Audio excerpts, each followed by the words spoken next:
Thank you for taking our questions, Vice President. Darren Wills from NCN. We have Luan Williams from DPI, Tamika Garner from Ghana Chronicle, and Vishani Raghavir from Newsroom. Sir, we can start off on a matter that was dealt with quite recently, which is in Plaisance. Now, cordial discussions were had with the vendors in Plaisance on Tuesday. They were served with these sort of notices of removal since there's going to be this road expansion work that's happening there at the line top. Now, we've seen this narrative play out before. We saw it at Hillfoot in Soosdyke, even though that was a private matter. We saw similar at Newmarket Street. We saw it happen at Mocha, where the political opposition gets on the ground and sort of riles people up. Sir, is there a bigger picture regarding development plans that is being missed? And how does the government sort of get out there to spread the message of development to people so that political opposition agents don't get to cause up this strife on the ground? So that issue was unfortunate that took place earlier this week, the notice that was sent to the vendors at Plaisance.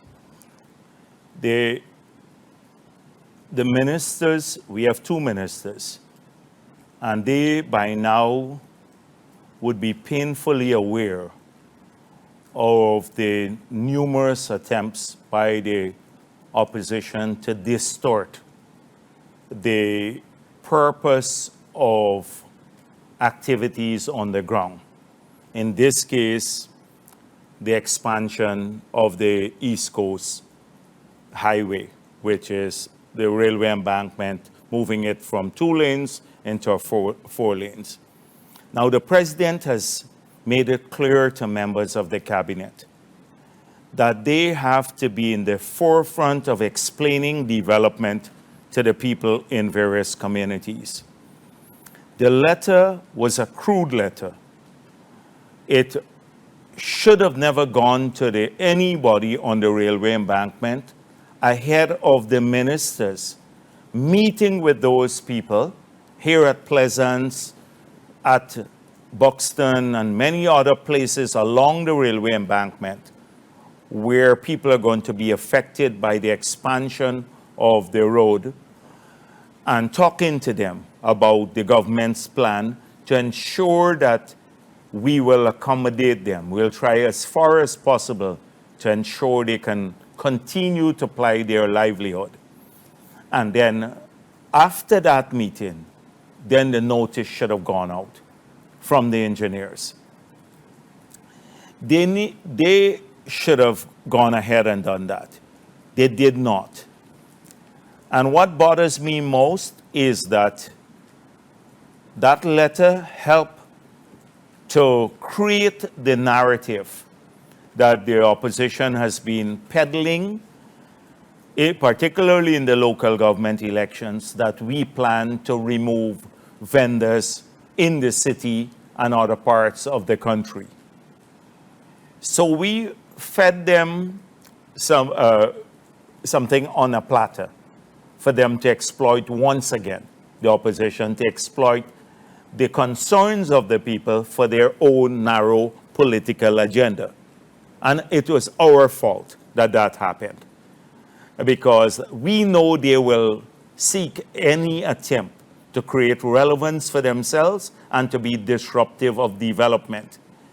They tried to block the road at Mocha. Our approach was working with the people there who were affected to have them settled in another area.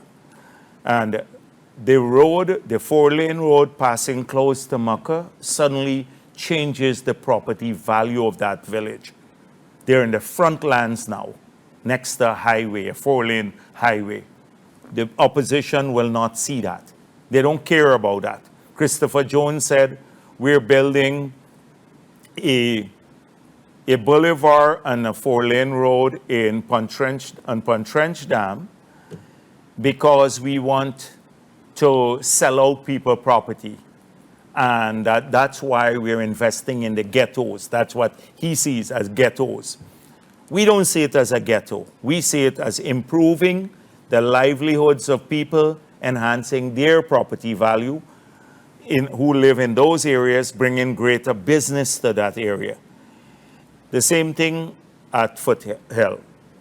When it was a private matter, they got involved again. They don't care anything about the people at Foothill. A private matter, we met with the people, we offered them land elsewhere, and now we are working with them to see how we can accommodate them. They always have options, legal options on the private matter, but that's their option. But from the state side, we'd help them. So I saw suddenly Patterson is concerned about what happened in Pleasance. We didn't keep this project a secret. For the past 6 months, we've been saying we are awarded a contract to build a 4-lane road on the railway embankment. It's not a sudden thing. If you're building a 4-lane road on the embankment, it of necessity means that you would have to have people who are on their parapets, the reserve, have to have them removed. We didn't hide it from the public that we're building a 4-lane road. People knew that.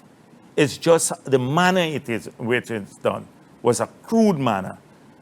And so we didn't break any promise that we made to residents in the area. So that's the first thing. You saw the reaction yesterday of the opposition. So their narrative to Afro-Guyanese has been, the government is bribing you to vote for them, is using you, and after the elections, they will forget about you. They'll never visit your communities again.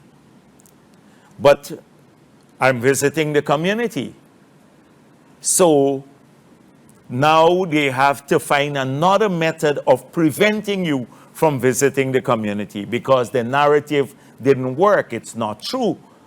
We promise people to work with them in their communities and we'll visit them. And I'm going to go to Lane Avenue and South Georgetown, every community that we promised, Linden, New Amsterdam, Port Morant, wherever, in Port Kaituma, Bartica, wherever we made promises, we're going to visit. And so you're going to see them step up the action now to try to prevent people from going into these communities. That's their fear, because the moment people can sit down and engage with us and see that we're focused on development, they lose out because they don't have plans for any of these areas. They can only go to these meetings and criticize. So that's what the biggest thing that is coming out of this, that's why they're so panicked that they first of all said to people, oh, they're not going to forget you. Once you vote on Monday, that's the end of it. But that's not the end of it. We're back in Pleasance working with the vendors. And I think it was a little embarrassing for Norton too. He lives in Pleasance, so he was skulking around the shops and sent the people ahead. He was there last night, but didn't become visible. And he brought a lot of his people from Georgetown. Couldn't even mobilize people from Pleasance to do this. And then, so that happened. And then there was a fear by this NDC that keeps saying that we want to sell out people's ancestral lands. That's what they were saying last night, a few of them. But then we discovered, and had to put a stop on it, that the chairman and a few of the councillors there had these arrangements to sell vast tracts of land. You recall, just Google the newspapers, Google Pleasance chairman sale of land, and you will see how many of those will come up. Large tracts of land that they sold out in the area that we had to come and put a stop to. Large tracts of people's land in the area. So we promised an audit because we won the popular vote in the area. So we said we'd do an audit and make the audit public about whose land was sold and why. I heard now that a lot of the documents, they're destroying the documents in the area. So you had a combination of the embarrassment by Norton, because this is where he lives, the fear from some of those from the former NDC, and then working against this national narrative that was at play last night. And nevertheless, people forced their way through the ruckus that they created, and they sat and we had a great meeting. and we're going to continue to help all those vendors. Thank you, sir. I think Tamika will have questions later on the Pleasance audit. Yes, sure. But I wanted to ask one thing, coming out of the meeting that happened with the vendors, what were some of the concerns that were raised? And I understand that the government team is all supposed to return Yes. to the area for engagement. So they want to be able to continue to earn a livelihood. And that is a reasonable request. So we had suggestions. First of all, people were not clear about the width of the road. So we sent back a team today to meet with the vendors, to examine where the boundaries of the road would fall. Minister Edgehill will go back today and meet with the residents there. Then there is another set of people who claim that the boundaries may fall on their private lands, transported land. So we have to address those concerns too. And we agreed that once we had that engagement, then the vendors and the private land owners will meet again with us. There were several suggestions about how we can accommodate vendors.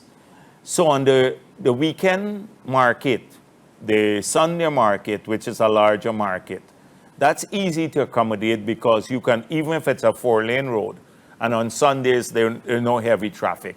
So you can close the road and have the Sunday market. But it's the more permanent people, the 50 odd of them that they told me, we have to find a way of ensuring that they are accommodated. And there were several suggestions there.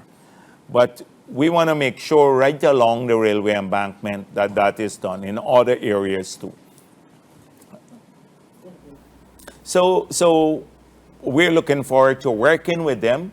And I said to them, because the contractor has to work all the way to Mahaica, they don't need a 7 days notice. That was so crude to say come off the land in 7 days. But sometimes the technical people, they just do this. And then we have to answer for it. That is why we should have been ahead. As the president said, the political people have to go and give explanations. People are reasonable. They know. Last night when I was there, not a single person among the vendors opposed the expansion of the road. People said, we understand our country has to change, develop. How are we going to accommodate with all the enhanced traffic from the East Coast? The people coming into the city and not having to spend hours on our roads. So they understand that, but people want to be able to have a receptive ear and to have a government working to find solutions with them. And that's what we're about. I know in the past that government has sometimes assigned certain ministers to work along with communities. Is there anybody who's assigned specifically to that area to work along with them? We have 3 persons working on the East Coast, Mr. Nocta, Sham Nocta, Anil Nandalal, and Frank Anthony. They're being assigned to the East Coast, working the East Coast. But that doesn't preclude other ministers going in for thematic areas, specific areas. So if it's roads, Edgehill or Indar can go in. Like I said, to Edgehill, go to the back. We had complaints about the squatting area. People complain about the water, the color of the water. I spoke with a GWI technical guy last night, and he said by end August, they're buying a piece of equipment to filter the water that would be installed. So that's what people want, information from government. They want to know that the government is addressing their concerns. And APNU, that's what APNU was trying to prevent last night. Just to quickly comment here, Yes, sure. You mentioned understanding that people want to earn. While the road is being expanded preliminarily, have you identified spaces where they can be relocated to continue plying their trade? So people want to be located not far off. And the problem here is that almost all the lands are privately owned. So there is very little public space in this NDC along the embankment. So last night they identified a sliver of land, they said, that is available So I asked the Minister of Public Works to check that out today. And then there were some other ideas about doing the market higher, that if the road doesn't go all the way, that they can retain some of the existing facilities because it wouldn't be in the pathway of the road. So there are a combination of measures that we may have to address there. At a place like Monrepo, you had a little extra space on the other side of the market. So we did a tarmac there, and at Lusignan. But here you don't have that space, or else we could have easily put in a tarmac just off the road. So it depends on the area. So we have to find a solution that is area specific. And that was what we'll work with the vendors on. Is the expansion of the road in any way delayed until you hammer out these No. things? The extension of the road is not delayed. That's why I said we have about 25 miles from Georgetown to Mahaika. And there's pieces of land that, like on the railway embankment, that are greenfield so far. Because from the part from Enmore is paved on the railway embankment. From Enmore all the way to Orange Nassau is not paved. They can work in those areas. They can work on the main road itself. They have to widen it. You see them widening the main road from Newtonzell all the way into Mahaika. The main road will be widened a bit and resurfaced. And then on the railway embankment from Orange Nassau all the way into Georgetown. So they have a lot of, I don't anticipate that they will, and that's why we said we have about 6 months window to resolve these issues. I don't anticipate they will need to deal with this area for the next 6 months. That is why the 7 days notice was unnecessary. On the topic of infrastructure, we saw the Surinamese minister come in today for discussions on the Quarantine Bridge. Can you tell us what came out of that and how we're moving ahead with the project? Oh, they're here today, and I've been here at the convention center meeting with people. By the way, let me just say, I'm meeting with a number of people from Georgetown on the business grant.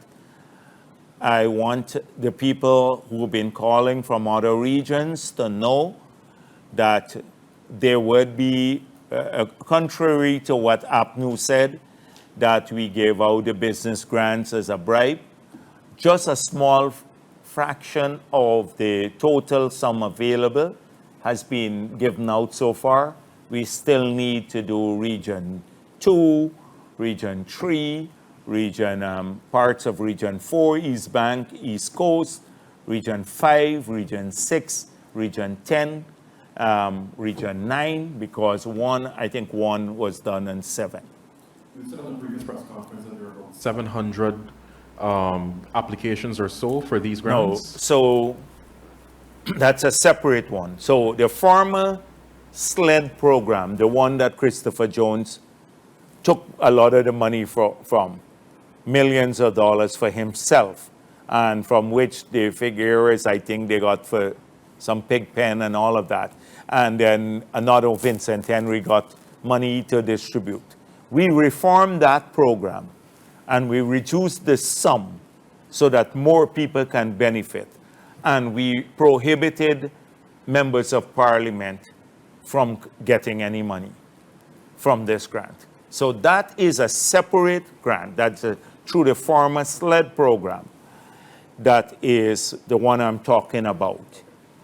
That where we still yet have to now roll out across the country. So if you live in Berbice or Region 2 or Region 3 or in the East Coast or Region 10, we haven't done it as yet. It would be done over the course of the next few months.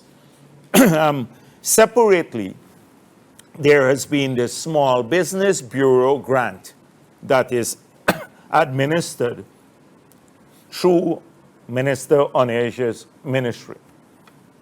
And on that grant, they had collected applications from 2021. So a number of people been calling, and they have a more elaborate process there where you have to register your company, get cash flow, records, a whole range of stuff. Get NIS compliance, very burdensome. And it's a trouble for many small people. So we now decided there are 700 odd, maybe nearly 800 outstanding applications there. People still have expectations. So we've decided they would all get some grant through that ministry. And they have a pool of money, and those people will receive. Those are separate too, but they came through a different stream, through a different application stream for the grant. So I want those who had applied through the Small Business Bureau to know that we have addressed that concern, which was raised with me when I was in Essequibo Coast, Mabaruma, different places, that people are waiting since a long time back. Separately, this is the SLED program is the one that we still have to roll out. So we're looking at SLED financing on the one side, small business financing. Yes. Collectively, how much money is really being plugged into small business development here? Small business development would be probably maybe about $1.8 billion over for a large number of people. The two programs, yeah.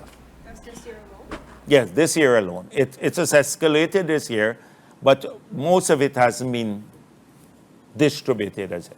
Do we have a number of persons that we're targeting under the SLED program, the refashioned SLED program? Yes, so the cap is about 200,000.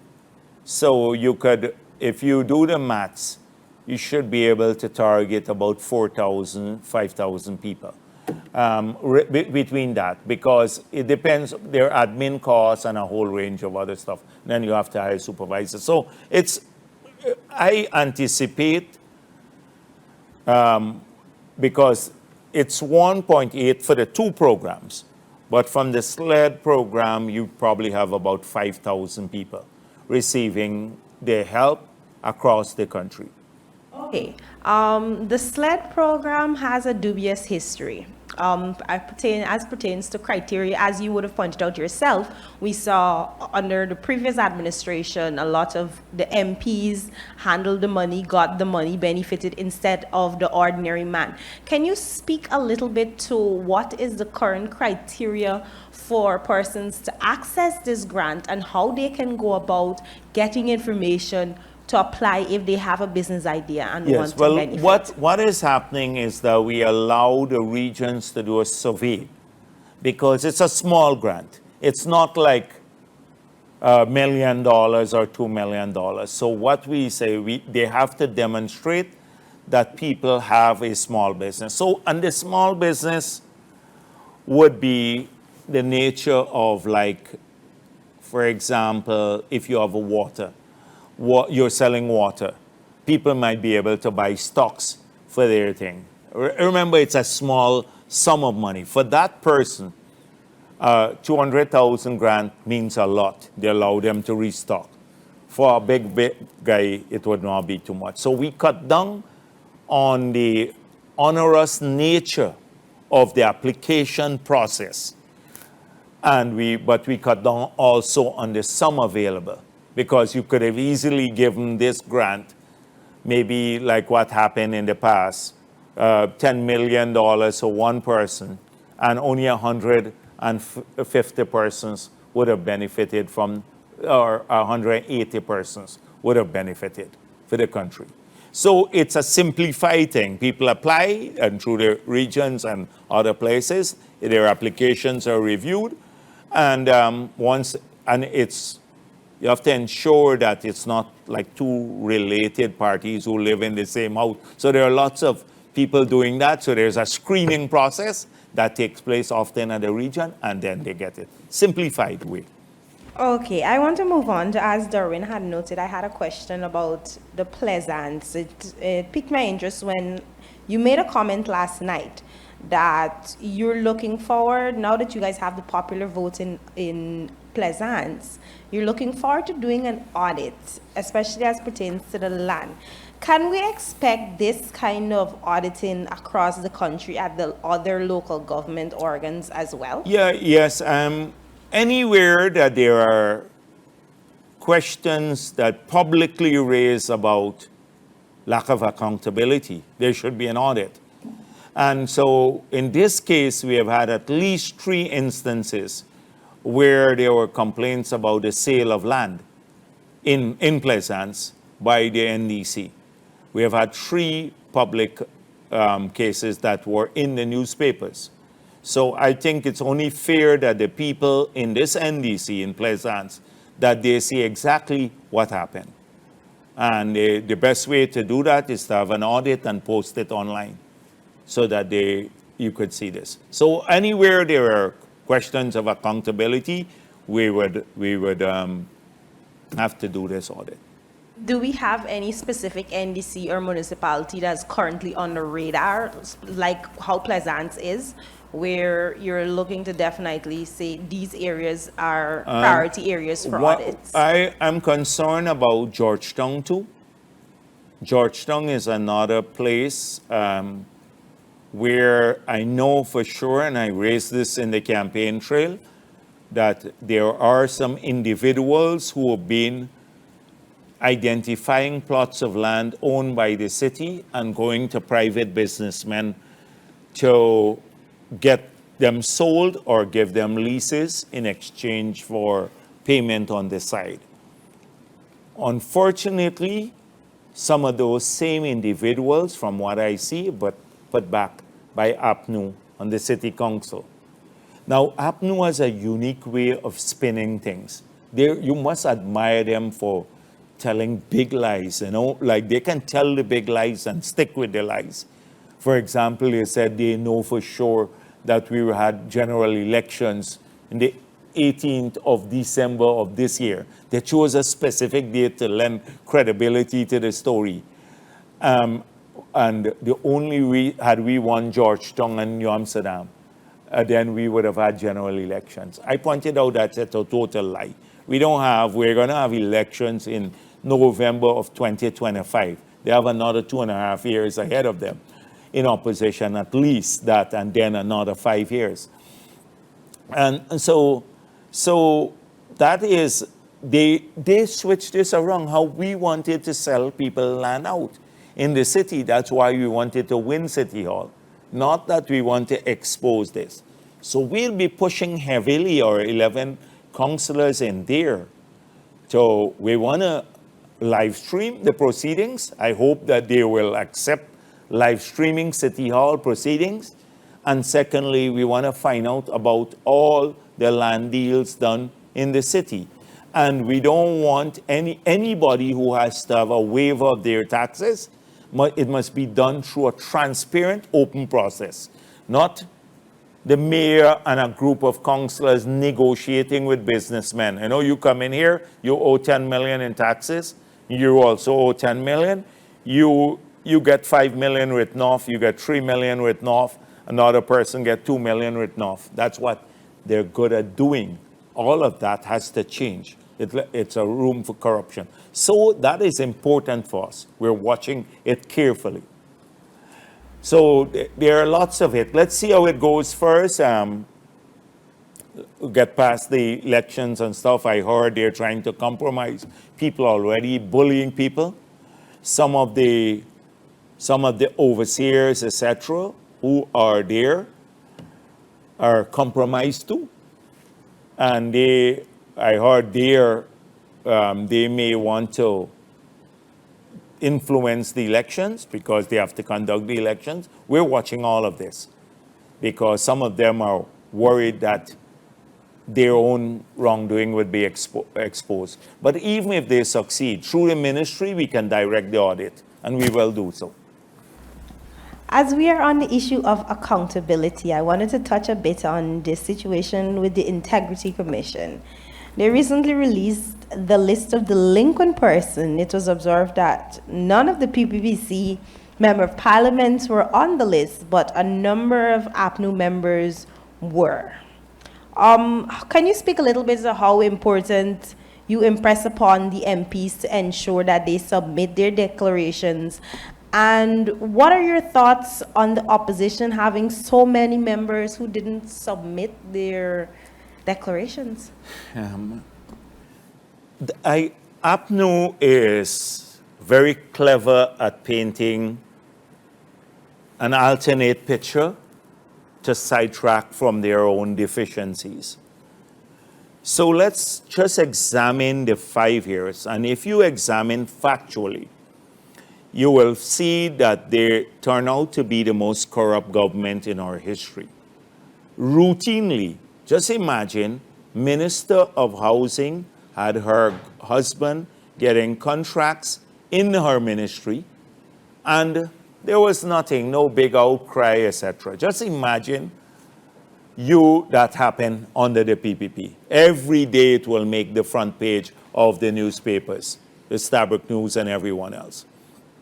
Secondly, we had another minister, Cathy Hughes.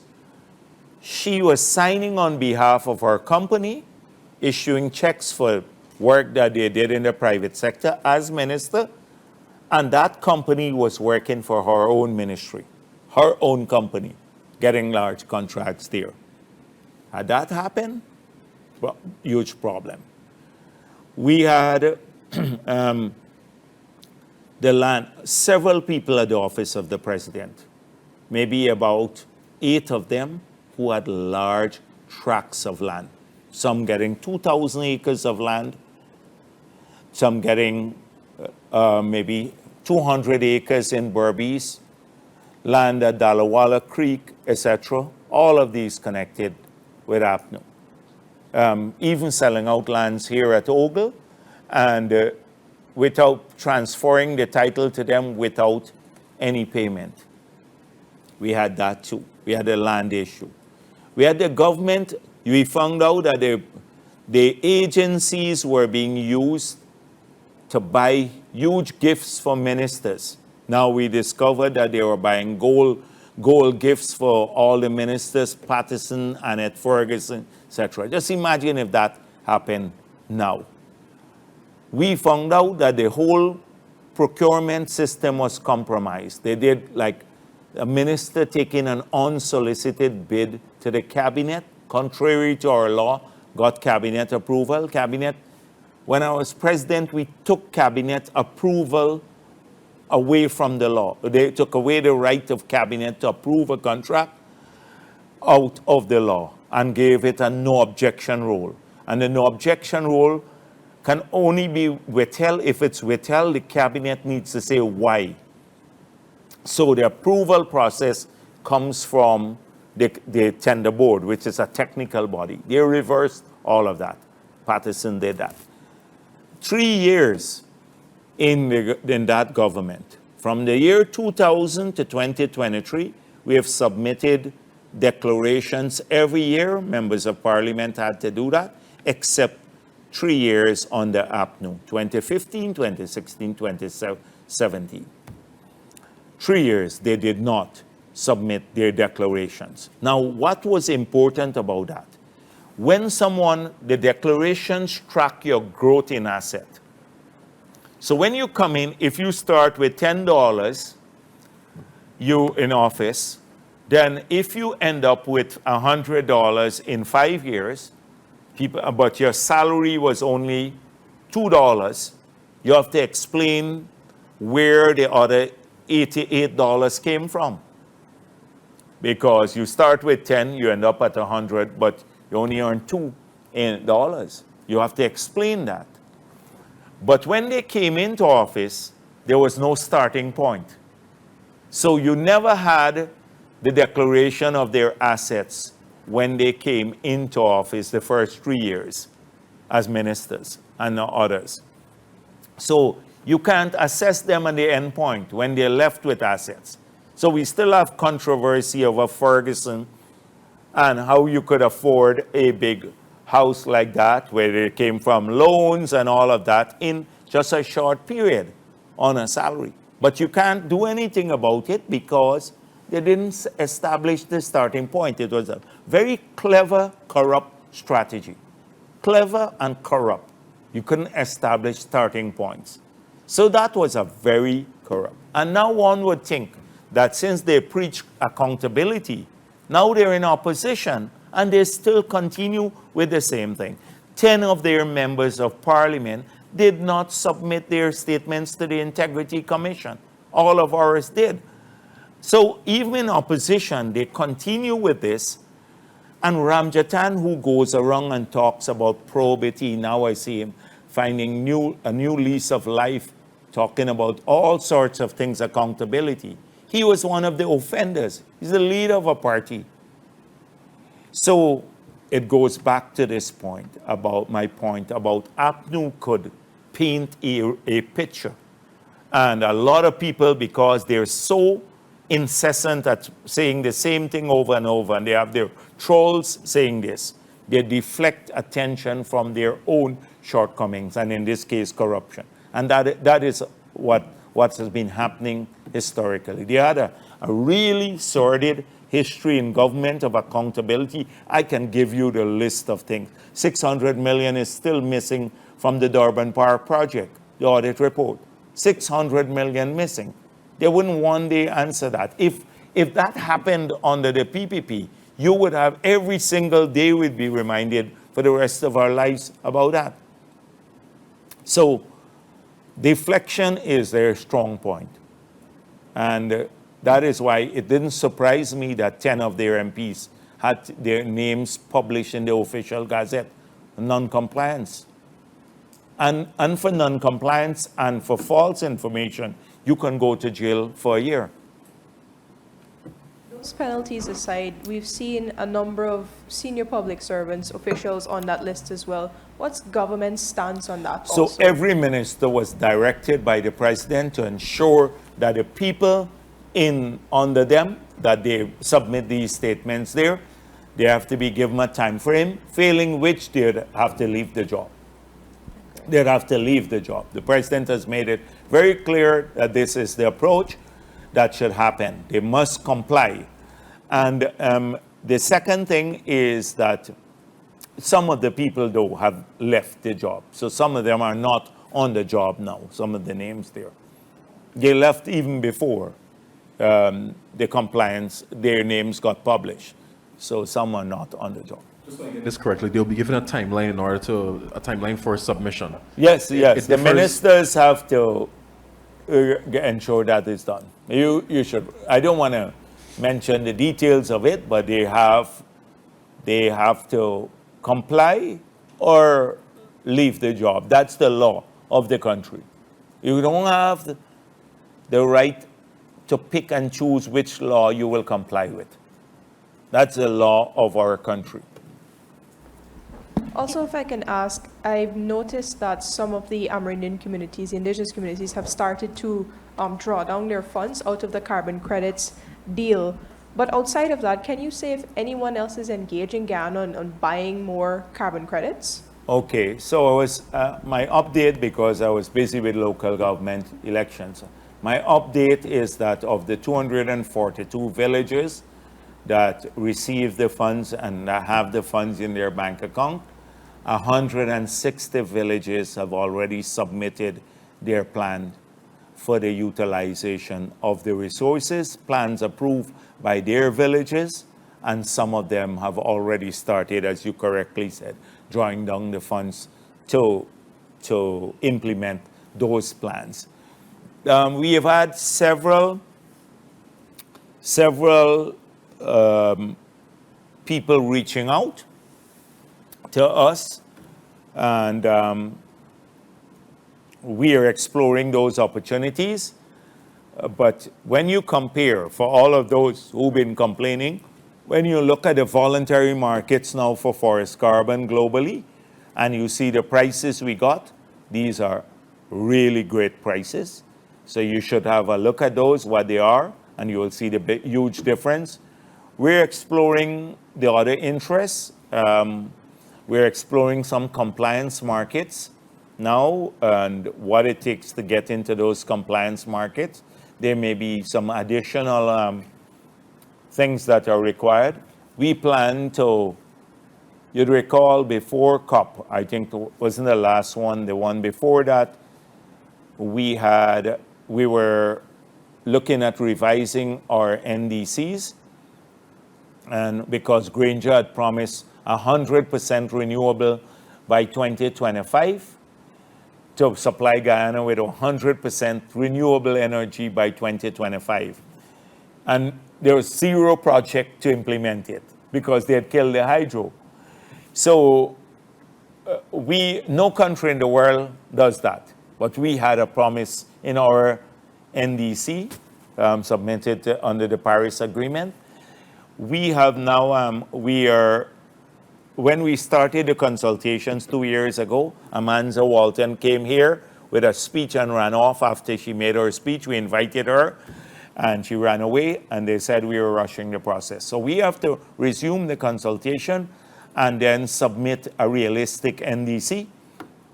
So that's one of the things that we will move forward on, and hopefully that would allow us to move closer to some of the markets that are currently available. So we are exploring some compliance markets. We have to get that done. We are putting out 2 RFPs, one for the reforestation. We have about 6,000 hectares of land that we have had several offers from people to come and plant the forest, replant the forest in those areas that are mined out, or lands that are not very fertile in the forestry sector. And notwithstanding that about 86% of our country is covered with forests. And in those areas, share the benefits from future carbon trading. But at no cost to us, the reforestation will be done. But because we've had so many proposals, we decided we'd put out a request for proposal so we can have a common basis on which to analyze all the proposals. And the same thing is happening with mangroves. We've had some proposals to build through the Blue Economy arrangement, to plant the mangroves at no cost to us, put in the infrastructure, and then share the trading of the carbon that mangrove sequester, the price, the benefits with us, but at no initial investment from the government. So they will help to protect the coastline. So we are going to put out 2 requests for proposals shortly along those lines. On the other aspect, which is the integrated water management aspect of the expanded LCDS, we're also working on that now to enhance.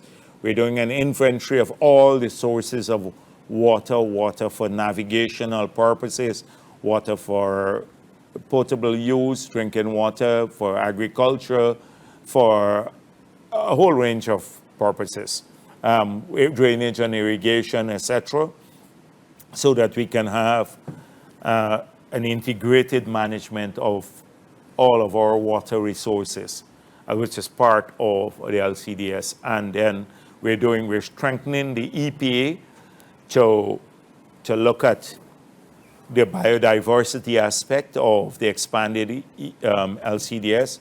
Most likely we will put more areas in the country under protection, but there are different levels, multiple levels of protection. So some will be like the national parks, and others will be where people can still be allowed the use of the forest, but you protect like watersheds, etc., in these areas to preserve like hotspots, biodiversity hotspots. So we're working on that. We've had a little slowdown a bit because of the elections, but we're back at it in earnest in the last week. We put a lot of effort in coming up to date with that. We put a lot of effort on the road program. A lot of people asked us. We've decided, I want to repeat that in Region 1, when I went there, we told the people in the settlement their roads would be built We are doing 3 kilometers of concrete road through the settlement in Mabaruma and the road going up to Wauna. We're doing the same thing in the Maruka end and from the, not Wauna, the other end, I forgot the name. Quebana. Coming in from Quebana and then in Port Kaituma itself, another 2 kilometers of roads. And in every region, we've mapped out the road program. So a lot of the people who complain about their community roads, they will see more community roads being done, maybe a few, maybe about 800 community roads more being done this year in East Coast, East Bank, in Berbice, Escobo, everywhere, Region 9. We put that program back in place. I spoke about it the last time, and I just want to make sure that people know we're back at looking at these things. Quick follow-up on the interest in our carbon markets. Can you give any details on that, be it more oil companies, airlines? Who are we're looking at bilateral sources and then the compliance markets explore. We're not in any rush to do the additional 70%. We are very pleased that APA filed under the grievance process through ART, and that was adjudicated and it was dismissed because they claimed that there was not enough consultations, etc. When we work with all the 242 villages, people felt that they should not try to block funding for the communities where 242 villages and their elected leaders sat down and wanted to have these resources for their development.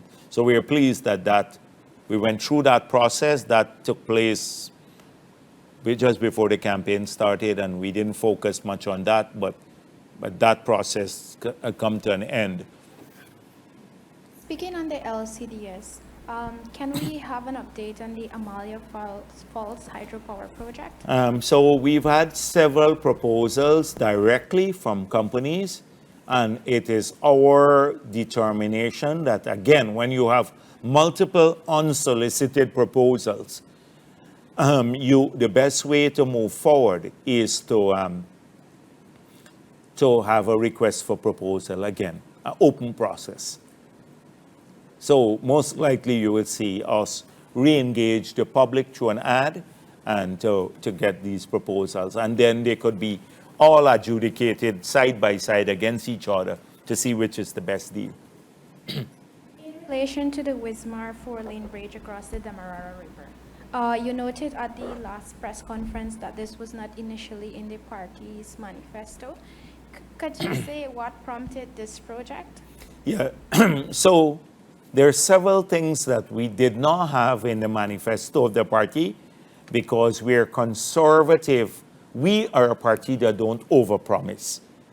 Like, we wouldn't say you get $1 million every month of money, like what Norton is saying, $1 million to every household and all of that. So we're very conservative. Some people think you should overpromise, and because you're doing it to win elections. We knew we'd win the election, so you have to come in and deliver. You can't overpromise. But we stick with our word. So we came into office, and then we decided there are bigger development challenges. The East Bank Road, the 4-lane road, we started it immediately.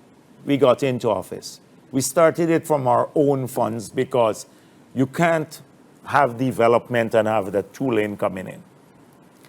And we also look at the Latem Road, and there are 45 bridges there from the border to Linden. And we have awarded almost all 45 bridges except in Kurupukari, the crossing there. Concrete bridges that would accommodate international traffic. So even now with a laterite road, the biggest constraint were these wooden bridges that were half rotten. You can't bring big trucks over. So you can still facilitate trade. So by end next year or so, a truck could drive a heavy-duty truck all the way to Kurupukari, cross at Kurupukari, and then drive into Linden without bridges becoming a humbug. then we'll need to bring the bridge, those containers across the bridge in Linden. And so we decided to move it forward. So Annette Ferguson, I don't know, Annette knows nothing about anything.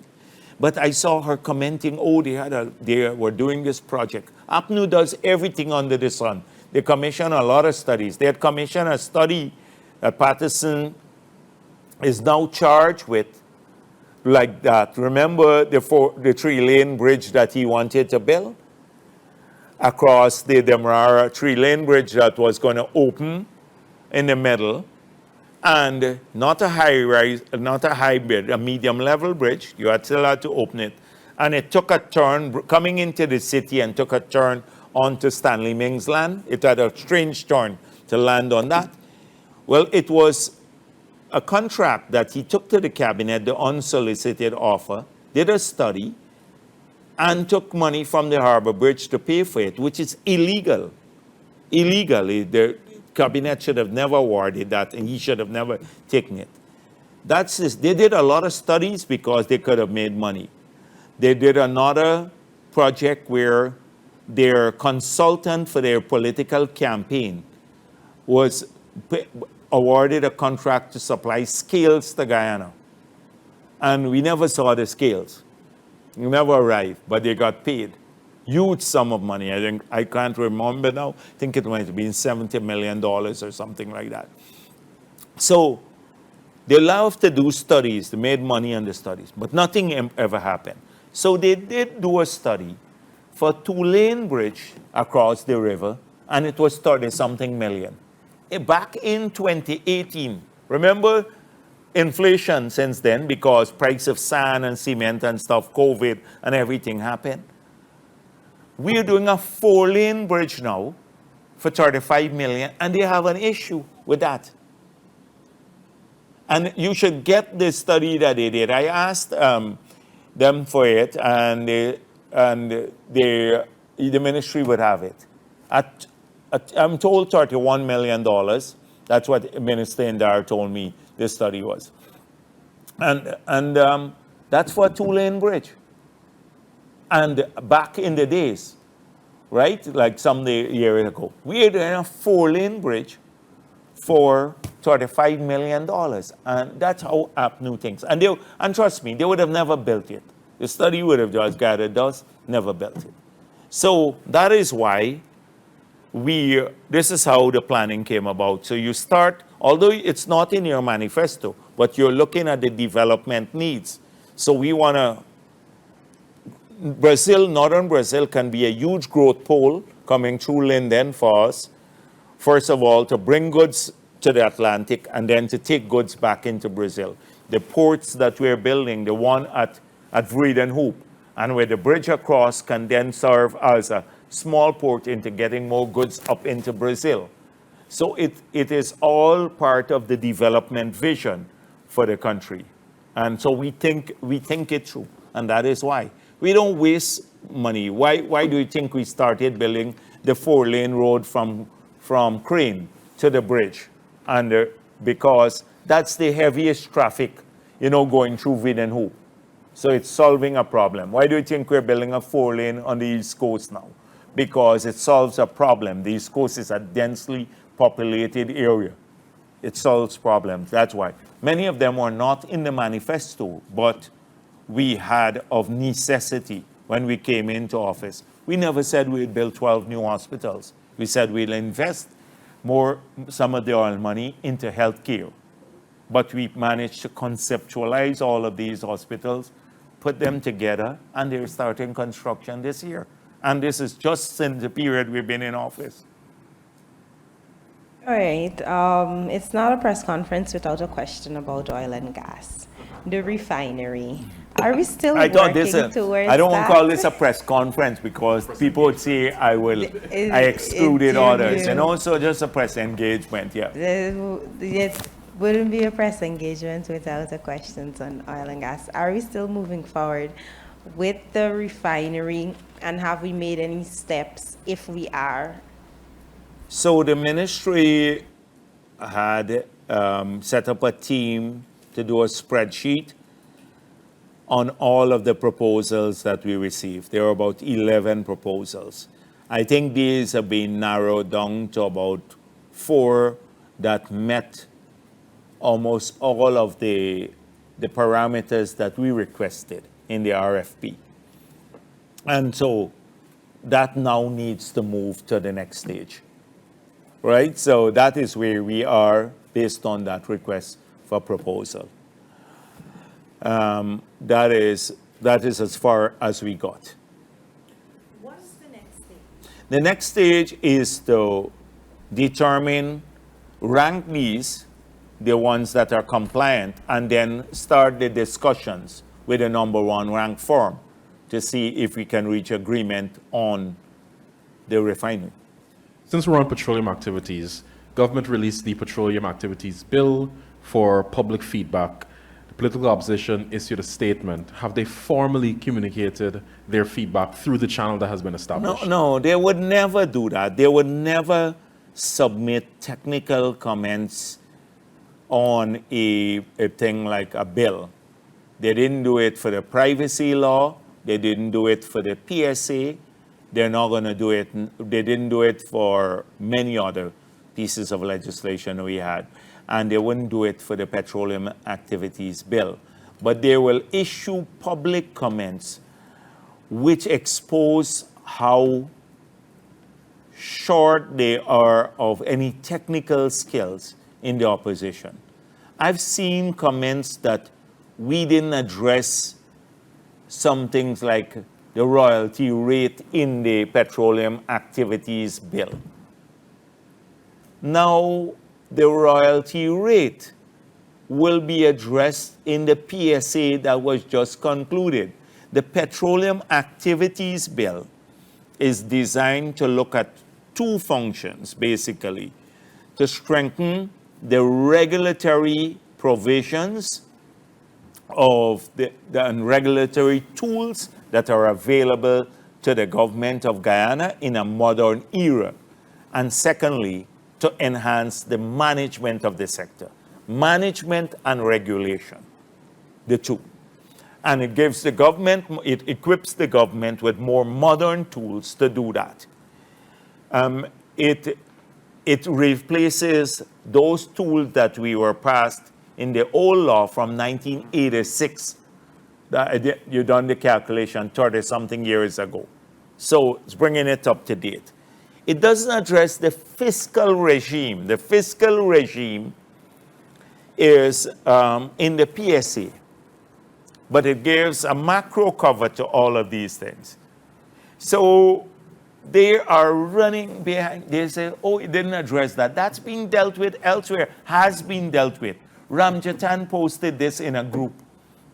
By the way, someone said to me that Ramjatan sent me a screenshot of the same group that Ramjatan is in some forum with some people from abroad, some PPP haters and stuff. But you have a number of people in the group. A couple days ago, he posted that I'm running down this contract, the Exxon contract, and said it's lopsided, and that it was the greatest act of the government since independence to sign that contract in 2016.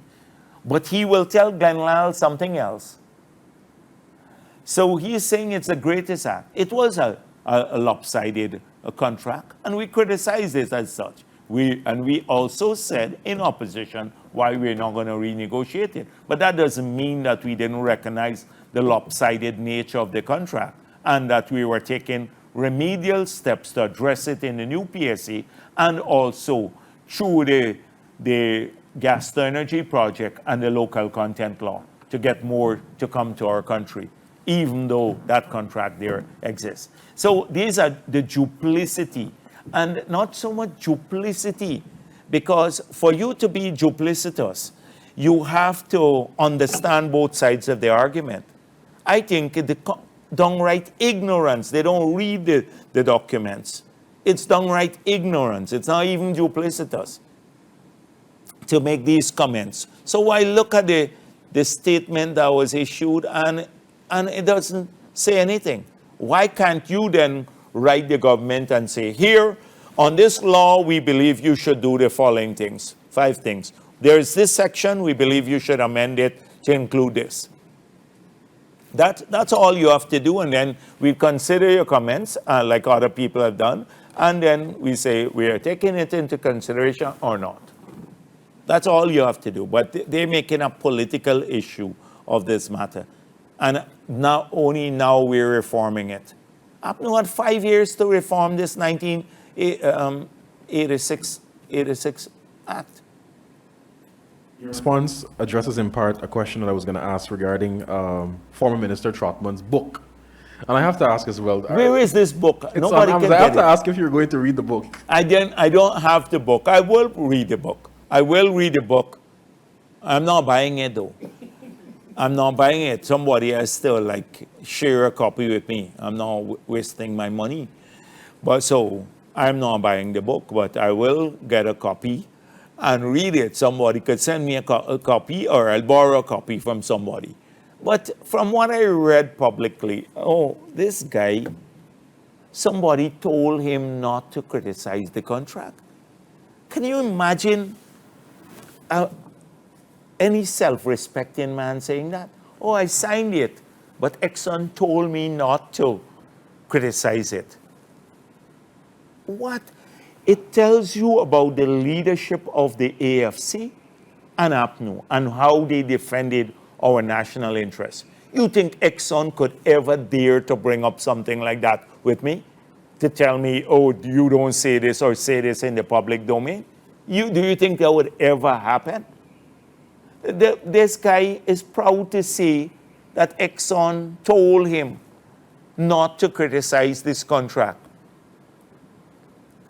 What kind of people are these?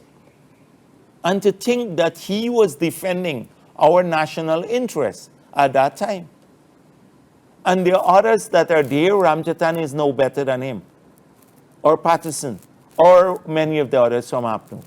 They were clueless. I was so disturbed by this contract at that time that when I was consulting with President Granger on another matter, and I said to him, you know, for a long time, I didn't feel so bad over the weekend when I saw this contract emerge, when it was made public. Because all that we worked for so many years in trying to get this sector done. Now that you have, when Janet Jagan signed that exploration agreement in 1999, we didn't have oil. Nobody wanted to invest. We were begging people to just come and explore. Practically, we were prepared to give everything. But that was an exploration contract. When they signed this agreement in 2016, oil was found. And Ramjatan thinks they signed the contract, so they should be lauded. They didn't find the oil.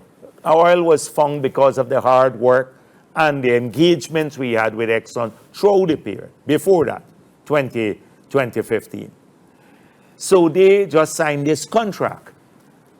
But when you look at the provisions of that contract, I just lost my train of thought. I was talking about it.